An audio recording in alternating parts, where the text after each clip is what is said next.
আপনারা যারা বাংলাদেশ ক্রিকেটের কম বেশি খোঁজখবর নিয়ে থাকেন, তারা হয়তো খুব ভালো করেই জানেন আগামীকাল ৯ জুন ২০২৬ রোজ মঙ্গলবার থেকে শুরু হতে যাচ্ছে বাংলাদেশ এবং অস্ট্রেলিয়ার মধ্যকার বহুল কাঙ্ক্ষিত ওয়ানডে এবং টি-টোয়েন্টি সিরিজ।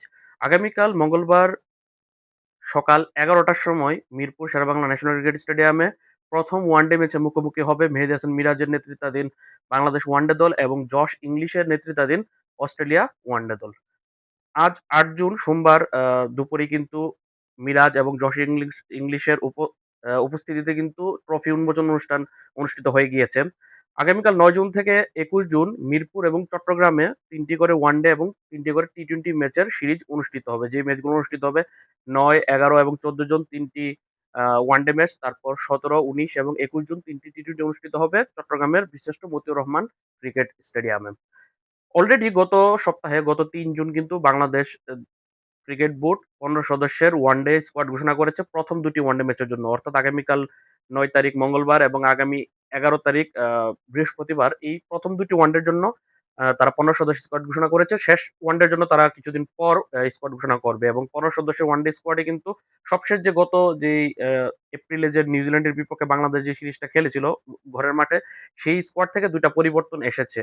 সেখান থেকে wicket keeper batsman Mahidul Islam অঙ্কনের জায়গাতে দলে ফিরেছে wicket keeper batsman Nurul Hasan Sohan. পাশাপাশি দীর্ঘদিন পর দলে ফিরেছে অলরাউন্ডার মোসাদ্দেক হোসেন সৈকত। অনেকেই চাচ্ছিল তাকে। তাকে আনা হয়েছে অলরাউন্ডার আফিফ হোসেন ধ্রুবর জায়গাতে। এই ২ টা পরিবর্তন হয়েছে। এই ২ টা পরিবর্তন নিয়ে ১৫ সদস্যের স্কোয়াডটা দাঁড়িয়েছে এরকম: ৩ জন ওপেনার ব্যাটসম্যান তানজিদ হাসান তামিম, সৌম্য সরকার এবং সাইফ হাসান। মিডল অর্ডার ব্যাটসম্যানদের মধ্যে আছে এখানে wicket keeper batsman Liton Kumar Das, সে যে এখন মিডল অর্ডারে খেলে। তারপর নাজমুল হোসেন শান্ত রয়েছে, তাওহিদ হৃদয় আছে, wicket keeper batsman Nurul Hasan Chauhan. এছাড়া কিন্তু রয়েছে অলরাউন্ডার অধিনায়ক মেহেদী হাসান মিরাজ এবং অলরাউন্ডার মুসাদ্দেক হোসেন সৈকত। ২ টা স্পিনার রয়েছে, leg spinning allrounder Rishad Hossain এবং left arm spinner Tanvir Islam. ৪ জন পেস বোলার রয়েছে, তারা হচ্ছে তাসকিন আহমেদ, মুস্তাফিজুর রহমান, শরীফুল ইসলাম এবং নাহিদ রানা। এই ১৫ সদস্যের সমন্বয়ে আগামীকাল প্রথম ওয়ানডে ম্যাচে এই ১৫ জন থেকে যেকোনো ১১ জন খেলতে নামবে। এখন কোন ১১ জন নামবে সেটা তো হয়তোবা আমরা কালকে একাদশ দেখলেই বুঝতে পারবো। তবে বাংলাদেশ এবং অস্ট্রেলিয়ার মধ্যকার এই সিরিজের যে একটা অপেক্ষা ছিল যে কবে নাগাদ এই সিরিজটা শুরু হবে বাংলাদেশ অস্ট্রেলিয়ার মধ্যকার, সেটা কিন্তু হতে যাচ্ছে। কারণ সচরাচর অস্ট্রেলিয়া বাংলাদেশে তেমন একটা আসে না। আবার অস্ট্রেলিয়া আমাদেরকে তাদের দেশে দাওয়াতও করে না। সেই হিসাবে এই সিরিজটা খুবই ইম্পোর্টেন্ট। ১ম এ ৩ টা ওয়ানডে অনুষ্ঠিত হবে, তারপর ৩ টা টি-টোয়েন্টি অনুষ্ঠিত হবে। এখন পর্যন্ত বাংলাদেশ ক্রিকেট বোর্ড প্রথম ২ টা ওয়ানডের জন্য স্কোয়াড ঘোষণা করেছে। তৃতীয় ওয়ানডে এবং ৩ ম্যাচের টি-টোয়েন্টি সিরিজের স্কোয়াড পরবর্তীতে ঘোষণা করবে। অন্যদিকে অস্ট্রেলিয়া ক্রিকেট দল কিন্তু অলরেডি ৩ ম্যাচের ওয়ানডে সিরিজের স্কোয়াড ঘোষণা করেছে জশ ইংলিশের নেতৃত্বে এবং ৩ ম্যাচের টি-টোয়েন্টি সিরিজের জন্য কিন্তু মিচেল মার্শের নেতৃত্বে স্কোয়াডও তারা টি-টোয়েন্টি স্কোয়াড ঘোষণা করেছেন। যেটা শুরু কিছুক্ষণ আগে বলছিলাম যে অস্ট্রেলিয়া সচরাচর আমাদেরকে দাওয়াত দেয় না তাদের দেশে। যদিও আগামী আগস্ট মাসে কিন্তু অস্ট্রেলিয়ার বিপক্ষে ২ ম্যাচের টেস্ট সিরিজ খেলতে বাংলাদেশ যাবে। দীর্ঘ অনেক বছর পর, সংখ্যাটা মনে পড়ছে না। অনেক বছর পর অস্ট্রেলিয়ার মাটিতে বাংলাদেশ টেস্ট সিরিজ খেলতে যাচ্ছে। অন্যদিকে বাংলাদেশ ওয়ানডে দল এবং অস্ট্রেলিয়া ওয়ানডে দল এবং বাংলাদেশ টি-টোয়েন্টি এবং অস্ট্রেলিয়া টি-টোয়েন্টি দলের যে এই ওয়ানডে এবং টি-টোয়েন্টি সিরিজটা সেটা অনুষ্ঠিত হবে ৯ থেকে ২১ জুনের মধ্যে।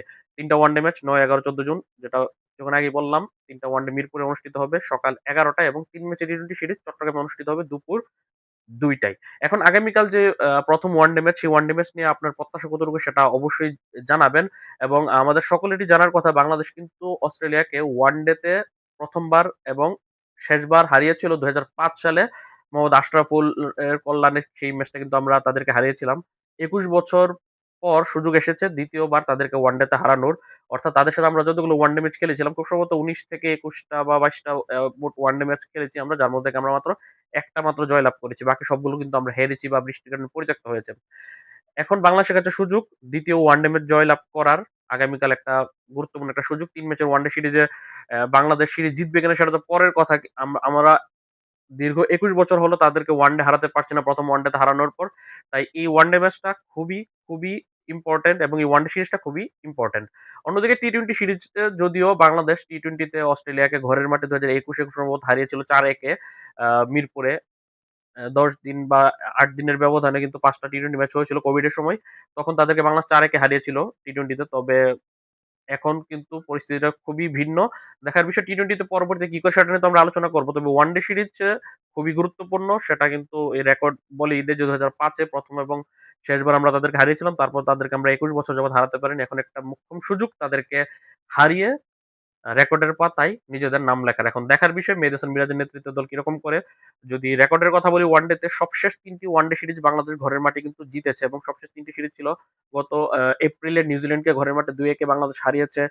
গত মার্চে পাকিস্তানকে ঘরের মাঠে বাংলাদেশ ২-১ এ হারিয়েছে এবং সবশেষ গত অক্টোবরে ওয়েস্ট ইন্ডিজকে ঘরের মাঠে বাংলাদেশ ২-১ এ হারিয়েছে। অর্থাৎ সবশেষ যে ৩ টা ওয়ানডে সিরিজ খেলেছে বাংলাদেশ, ৩ টা ওয়ানডে সিরিজই ঘরের মাঠে ছিল এবং ৩ টা ওয়ানডে সিরিজেই বাংলাদেশ ওয়েস্ট ইন্ডিজ, পাকিস্তান এবং নিউজিল্যান্ডকে আ পরপর ৩ বার ২-১ এ হারিয়েছে। অর্থাৎ ওয়েস্ট ইন্ডিজকে ২-১ এ, পাকিস্তানকে ২-১ এবং নিউজিল্যান্ডকে ২-১ অর্থাৎ ৩ টা সিরিজে বাংলাদেশ জয়লাভ করেছে। এখন দেখার বিষয় অস্ট্রেলিয়ার সাথে বাংলাদেশ সিরিজটা জয়লাভ করতে পারে কিনা এবং ২১ বছর পুরনো যেই রেকর্ডটা ওয়ানডেতে তাদেরকে হারানো সেই রেকর্ডটা ভাঙতে পারে কিনা।